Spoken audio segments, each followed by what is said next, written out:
بسم اللہ الرحمن الرحیم۔ اہل بیت اردو پوڈ کاسٹ کے دوسرے ایپیسوڈ میں آپ کا استقبال ہے۔ اب سے کچھ روز قبل جناب سیدہ سلام اللہ علیہ کے حوالے سے شہاب نامے کا ایک اقتباس میری نظروں سے گزرا اور میرا دل چاہا کہ اس کو آپ سے شیئر کیا جائے۔ قدرت اللہ شہاب نامے میں بتاتے ہیں، ایک بار میں کسی دور دراز علاقے میں گیا ہوا تھا۔ وہاں پر ایک چھوٹے سے گاؤں میں ایک بوسیدہ سی مسجد تھی۔ میں جمعہ کی نماز پڑھنے اس مسجد میں گیا۔ وہاں ایک نیم خواندہ سے مولوی صاحب اردو زبان میں بے حد طویل خطبہ دے رہے تھے۔ ان کا خطبہ گزرے ہوئے زمانوں کی عجیب و غریب داستانوں سے بھرا ہوا تھا۔ کسی کہانی پر ہنسنے کو جی چاہتا تھا، کسی کہانی پر حیرت ہوتی تھی، لیکن ایک داستان کچھ ایسے انداز سے انہوں نے سنائی کہ تھوڑی سی رقت طاری کر کے وہ سیدھی میرے دل میں اتر گئی۔ یہ قصہ ایک باپ اور بیٹی کی باہمی محبت و احترام کا تھا۔ باپ حضرت محمد مصطفیٰ صلی اللہ علیہ وآلہ وسلم اور بیٹی حضرت فاطمہ سلام اللہ علیہ تھیں۔ مولوی صاحب بتا رہے تھے کہ حضور کریم صلی اللہ علیہ وآلہ وسلم جب اپنے صحابہ اکرام کی کوئی درخواست یا فرمائش منظور نہ فرماتے تھے تو بڑے بڑے بزرگ صحابہ اکرام بی بی فاطمہ سلام اللہ علیہ کی خدمت میں حاضر ہو کر ان سے منت کیا کرتے تھے کہ وہ ان کی درخواست حضور کی خدمت میں لے جائیں اور اسے منظور کروا لائیں۔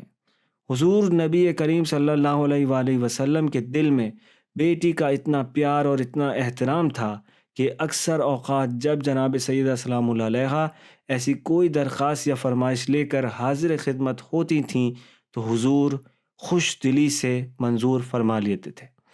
اس کہانی کو قبول کرنے کے لیے میرا دل بے اختیار آمادہ ہو گیا۔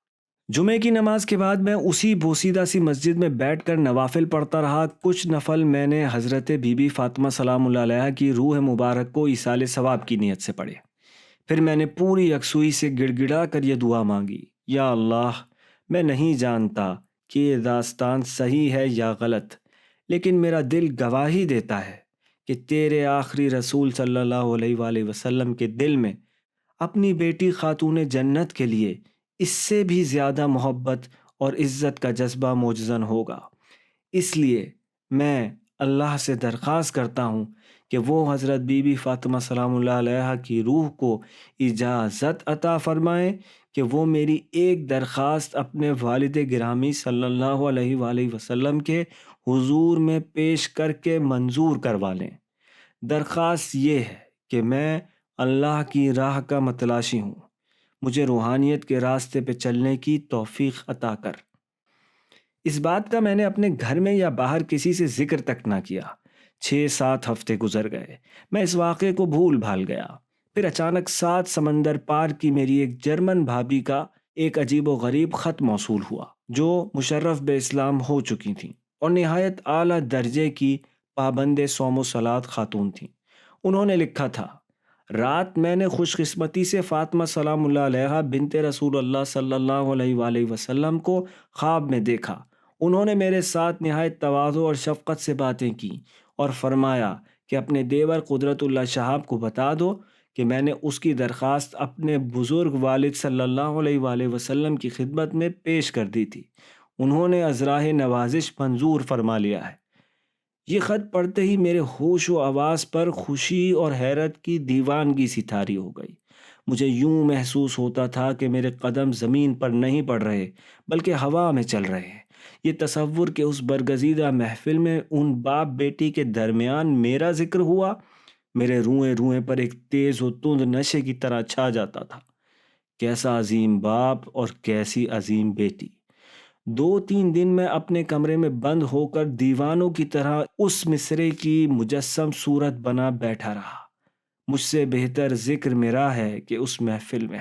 اس کے بعد کچھ عرصے تک مجھے خواب میں طرح طرح کی بزرگ صورت ہستیاں نظر آتی رہیں، جن کو نہ تو میں جانتا تھا، نہ ہی ان کی باتیں میری سمجھ میں آتی تھیں، اور نہ ان کے ساتھ میرا دل بھیگتا تھا۔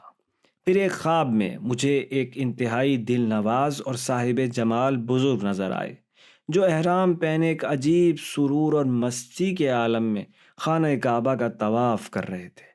میرا دل بے اختیار ان کے قدموں میں بچھ گیا۔ وہ بھی مسکراتے ہوئے میری جانب آئے اور ایک جگہ مجھے اپنے پاس بٹھا لیا اور بولے، میرا نام قطب الدین بختیار کاکی ہے۔